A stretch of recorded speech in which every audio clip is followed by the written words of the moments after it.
নাই, soft skill শিখান নাই। যায়েদ রাদিয়াল্লাহু তিনি হিব্রু ল্যাঙ্গুয়েজ শিখেছেন, সুরিয়ানি শিখেছেন, কিন্তু মুসাবকে তিনি বানিয়েছেন the spokesman of Islam, the first diplomat, the ambassador of Islam. সুবহানাল্লাহ পড়বেন না?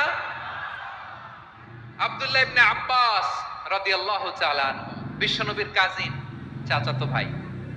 আবার মাইমুনা রাদিয়াল্লাহু তাআলা আনহু, মাইমুনা নবীর স্ত্রী, তিনি ছিলেন আব্দুল্লাহর আপন খালা। তো নবীর বউ যদি ওনার খালা হয়, নবী তার কি? বুঝে নাই, নবী তার কি? খালু। তাহলে সম্পর্ক অনেক গভীর, কাজিন আবার খালু। ছোট্ট মানুষ, তাই রাতে মাঝে মাঝে ঘরে থাকতো। বিশ্বনবী দেখলেন আব্দুল্লাহ যেহেতু আমার ঘরে ঢুকতে পারে, আব্দুল্লাহরে এই উম্মতের বড় শিক্ষাবিদ বানাইতে হবে। কথা বোঝে নাই? আব্দুল্লাহকে কি বানাইতে হবে?